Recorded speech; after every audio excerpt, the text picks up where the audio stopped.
Hello students, welcome back to Rashtriya defence academy. और इस session में डिस्कस करेंगे एयरफोर्स XY ग्रुप के लिए इंग्लिश का एक मॉक टेस्ट। तो शुरू करते हैं। सबसे पहले पैसेज है, कॉम्प्रिहेंशन को पूरा पढ़ेंगे, समझेंगे और फिर क्वेश्चंस की तरफ मूव करेंगे। हमें दिया है read the following passage carefully and answer the questions given below it in the context of passage. तो ये चीज़ आपको ध्यान रखनी है कि जो भी आंसर हमें करने हैं पैसेज में दी हुई जानकारी के अकॉर्डिंग करने हैं, अपनी तरफ से हमें कोई आंसर नहीं करना है। दिया है our home stood behind the rail road tracks. Author बोल रहे हैं कि हमारा जो घर था वो रेल की पटरियों के पीछे था। It's skimpy yard was paved with black cinders. और जो पूरा घर के बाहर का जो रास्ता था वहाँ पे काले, वो थोड़े से जो आपने रेलवे ट्रैक्स वगैरह देखे होंगे, पत्थर से और कोयले से वो जो ब्लैक मटेरियल होता है वो रोड के ऊपर पड़ा रहता था। इस तरीके से ऑथर बता रहे हैं। The only touch of green we could see was far away. थोड़ा बहुत जो हरे कलर का जो घास वगैरह होता है वो हम लोग थोड़ा सा मकान के परे उस आगे के एरिया में देख पाते थे। बियॉन्ड द ट्रैक्स, जो पटरियों के परे था। Over where the white folks live, जहाँ पे गोरे लोग यानी कि अंग्रेज रहते थे। वाइट फॉक्स का यहाँ पे क्या मतलब है दोस्तों? गोरे लोग, अंग्रेज लोग वहाँ पे रहते थे। But cinders were fine weapons. Author बताते हैं कि जो ये साइंडर्स है, अध जला जो कोयला है, ये उनके लिए एक अच्छे हथियार के रूप में काम करता था। All you had to do was crouch behind the brick pillars of a house with your hands full of gritty ammunition.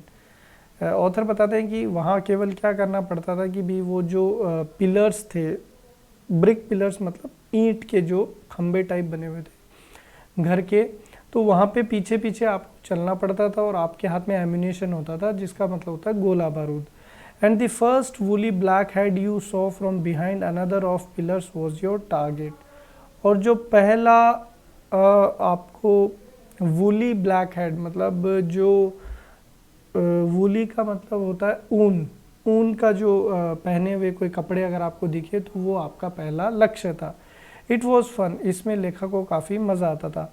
One day the gang to which I belong found itself engage in a war with the white boys who lived beyond the tracks. तो अब थोड़ी कहानी clear हुई है कि वहाँ पे ये जो गोरे लोग थे अंग्रेज और ऑथर के जो ग्रुप था उनमें लड़ाई झगड़ा होता था। तो ऑथर बताते हैं कि एक बार वे अपनी गैंग के साथ इन्वॉल्व थे और वहाँ पे उनका झगड़ा हुआ किसी सफ़ेद लड़कों की, मतलब गोरे लोगों की गैंग से, जो ट्रैक के परे रहते, रेलवे पटरियों के आगे रहते थे। As usual we laid down our cinder barrels thinking this would wipe the white boys out. और हमेशा की तरह लेखक बताते हैं कि हम लोग वो अपना जो थोड़ा बहुत कोयला था अध जला, उसको हमने इकट्ठा किया और हमने वाइट बॉयज़ पर आक्रमण बोल दिया। But they replied with a steady bombardment of broken bottles. लेकिन उन्होंने जवाब दिया और उसमें वो एक स्टेडी का मतलब होता है कांस्टेंट, निरंतर। बम्बार्डमेंट का मतलब होता है किसी चीज़ को फेंकना। ब्रोकन मतलब टूटी हुई बोटल्स, मतलब उनके पास हो सकता है बियर बॉटल्स हो या वाटर बॉटल्स हो जो कांच की थी, टूटी हुई थी, उनसे वो लगातार ऑथर की जो गैंग थी उसकी तरफ उन्होंने फेंकना शुरू किया और इस तरीके से उन्होंने आक्रमण का जवाब दिया। वी रिट्रीटेड, ऑथर बताते हैं कि हम लोग ने रिट्रीट किया मतलब पीछे हटे। During the retreat a broken milk bottle caught me behind the year opening a deep gas. अब यहाँ स्पष्ट हुआ कि वो जो बोतलें थी वो दूध की बोतलें थी।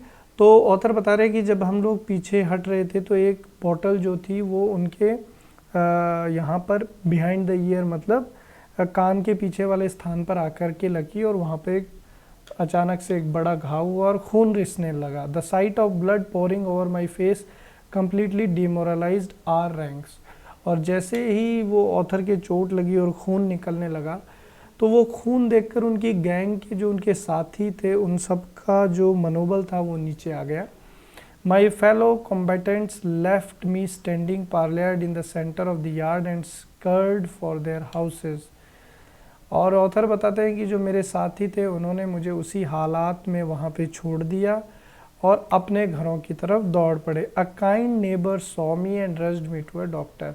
फिर ऑथर बताते हैं कि एक दयालु उनका कोई पड़ोसी था, उसने ऑथर को उस हालत में देखा और उसको जल्दी से डॉक्टर के पास पहुंचाया। तो इस तरीके से ये पैसेज था। पहला क्वेश्चन है कि the locality where the author lived was, क्षेत्र जहाँ पे ऑथर रहता था वो जगह कैसी थी।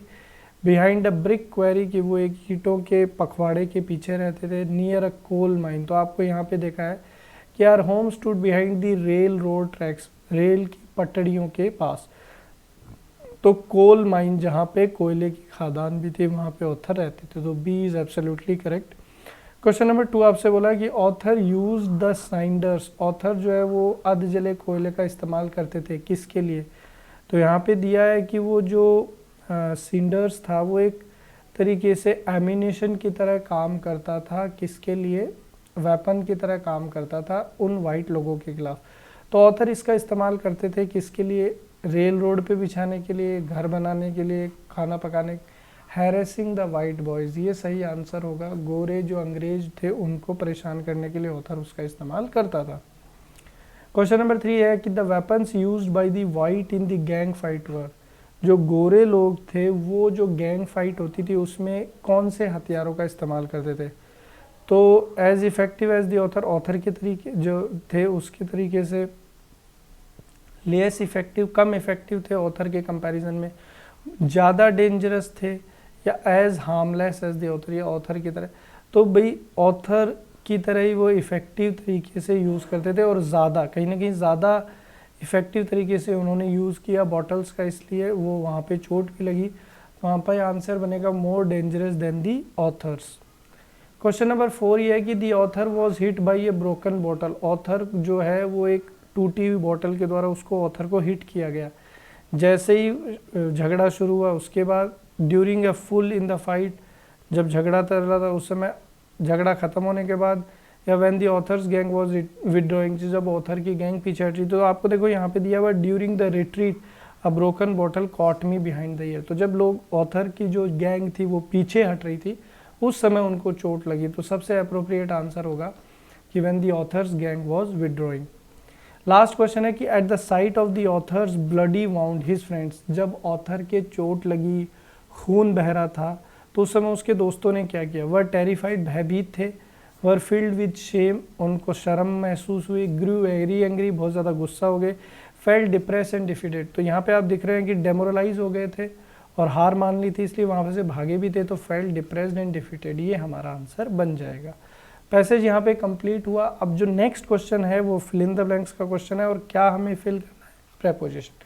तो हमें दिया हुआ है she is not interested dash his help, कि वो जो थी उसका इंटरेस्ट नहीं था, रुचि नहीं थी उसकी मदद लेने में। तो इंटरेस्ट जो वर्ब है ये एक फिक्स प्रेपोजिशन का क्वेश्चन है दोस्तों, फिक्स प्रेपोजिशन का क्वेश्चन है। इंटरेस्ट वर्ब के साथ कौन सा प्रेपोजिशन लगाया जाता है, इन, तो इंटरेस्टेड इन, तो यहाँ पे सी ऑप्शन हमारा करेक्ट आंसर बन जाएगा। क्वेश्चन नंबर 7 है स्पॉट द एरर, हमें एरर बताना है। हमें एक सेंटेंस दिया हुआ है तो हमें देखना है कि सेंटेंस के किस पार्ट में ग्रामर का एरर है। अगर कोई एरर नहीं है तो नो एरर हमारा आंसर बन जाएगा। हमें दिया हुआ है can you tell me how the Rajdhani Express arrives, कि क्या आप मुझे बता सकते हैं कि राजधानी एक्सप्रेस जो ट्रेन है वो कब आती है। तो यहाँ पे हाउ जो लिखा हुआ है ये गलत है, क्योंकि हाउ का तो मीनिंग हो रहा है कैसे, तो भाई कैसे आती है ये नहीं पूछ रहा, कब आती है ये पूछ रहा है। तो हाउ की जगह जो करेक्ट वर्ड है वो कौन सा लगेगा, वैन लगेगा। तो सेंटेंस बनेगा can you tell me when the Rajdhani Express arrives. तो कौन से पार्ट में एरर हुआ दोस्तों, पार्ट बी, ये हमारा आंसर बन जाएगा। क्वेश्चन नंबर 8 अगेन प्रेपोजिशन का क्वेश्चन आया है। आपको दिया हुआ ही एंटर्ड डैश स्कूल, उसने विद्यालय में प्रवेश किया। तो यहाँ पे ये कॉन्सेप्ट है कि दोस्तों कि एंटर जो वर्ब है इसके साथ कोई प्रेपोजिशन नहीं लगाया जाता है, ये एक नो प्रेपोजिशन वर्ब है। मैंने जो कोर्स पढ़ा है उसमें भी ये कॉन्सेप्ट मैंने डिटेल में डिस्कस किया है।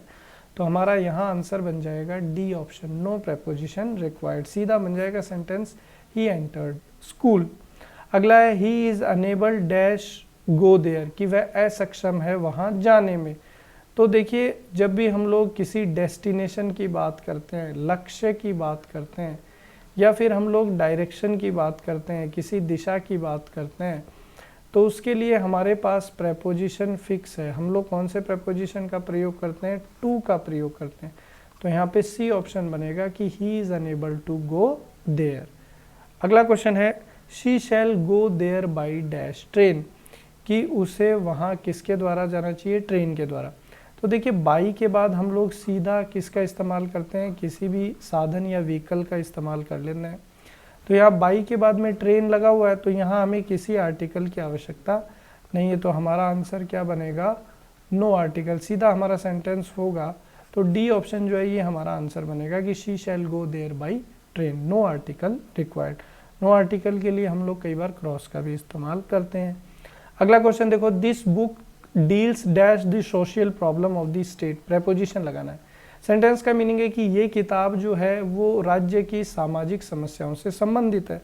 तो डील जो वर्ब है इसके साथ दो प्रेपोजिशन लगती है, एक तो डील इन और एक डील विथ। डील इन लगता है बिजनेस के लिए कि आप व्यापार की बात करें, और डील विथ लगता है दूसरे सारे कामों में। तो यहाँ पे सामाजिक समस्या की बात हो रही है, कोई व्यापार की बात तो हो नहीं है। तो डील विथ ये हमारा आंसर बनेगा, that means A option. Question number 12 है she has reach dash the station, की वह स्टेशन पहुंच चुकी है। तो स्टेशन आप जानते हैं कि एक डेस्टिनेशन है, गंतव्य स्थल है, और गंतव्य स्थल के लिए हम लोग फिक्स एट प्रपोजिशन का इस्तेमाल करते हैं। तो यहाँ पे सी ऑप्शन हमारा आंसर बनेगा कि she has reach the station. Question number 13 acquire synonym बताना है। हिंदी मीडियम स्टूडेंट्स ध्यान देंगे, सिनोनिम का मतलब क्या होता है? समानार्थी। तो एक्वायर का मतलब होता है किसी चीज़ को प्राप्त करना। तो यहाँ पे सिनोनिम क्या बन जाएगा? ऑब्टेन। ऑब्टेन का मतलब होता है प्राप्त करना। तो सी सही जवाब है। लॉस का मतलब नुकसान, डिफाइन का मतलब होता है किसी चीज़ की व्याख्या करना, लेस का मतलब होता है। आगे चलते हैं क्वेश्चन नंबर 15, गुलिबल का एंटोनिम बताना है। गुलिबल का मतलब होता है क्रेडिबल, जो आसानी से भरोसा कर ले, आसानी से भरोसा कर ले। तो बिलीफ का विश्वास, क्रेडुलिटी का मतलब विश्वसनीयता, इनक्रेडुलिटी का मतलब होता है अविश्वसनीयता। तो भरोसे करने का अपोजिट क्या हो जाएगा कि भरोसा ना हो। तो सी ऑप्शन हमारा सही जवाब है। स्वेलो का मतलब होता है निगलना। क्वेश्चन नंबर 15 वर्ब है लीव। लीव का मतलब आप जानते हैं त्यागना, हम लोग बोलते हैं। तो लीव का हमें पास्ट पार्टिसिपल बनाना है। तो लीव का पास्ट पार्टिसिपल क्या बनेगा दोस्तों? लेफ्ट। तो सी ऑप्शन करेक्ट आंसर होगा। क्वेश्चन नंबर 16 में आपको दिया है वॉइस। एक्टिव पैसिव का एक सवाल हमेशा पेपर में देखने को मिलता है, A4 XY ग्रुप की अगर बात करें। तो ओपन द डोर जो है दोस्तों ये एक इम्पेरेटिव सेंटेंस है। कैसा सेंटेंस है? इम्पेरेटिव। हिंदी में हम लोग इसको बोलते हैं आज्ञा सूचक। तो इसका जो स्ट्रक्चर होता है वो होता है let plus object plus be plus third form. तो ओपन द डोर में ओपन तो वर्ब है और द डोर क्या है? ऑब्जेक्ट। तो यहाँ बनेगा लेट, फिर द डोर आपका ऑब्जेक्ट और बी ओपन।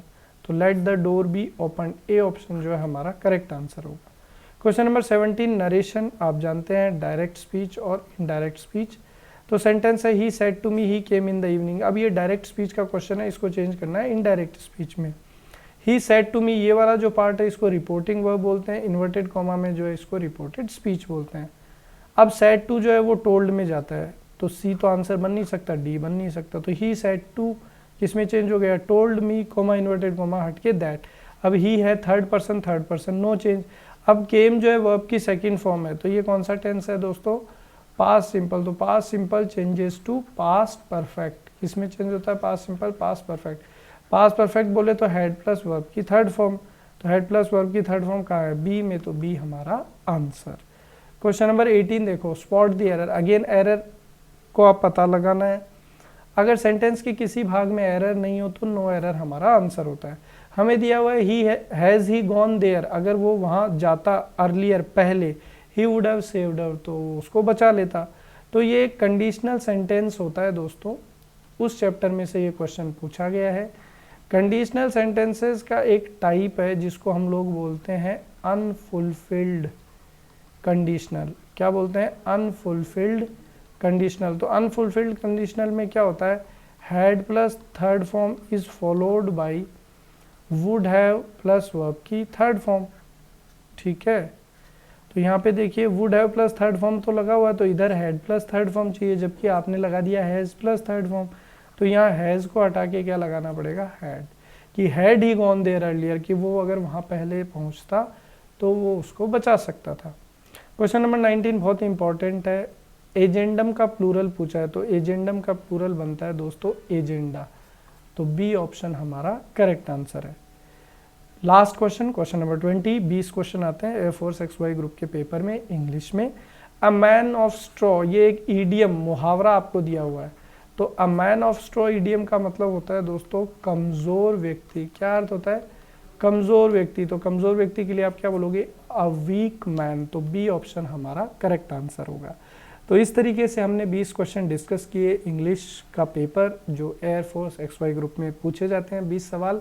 आई होप कि आपको सारे सवाल समझ में आ गए। वीडियो अगर पसंद आ रहा है तो लाइक शेयर ज़रूर करिएगा अपने दोस्तों के साथ। अगले वीडियो में फिर मुलाकात होगी। जय हिंद, जय भारत।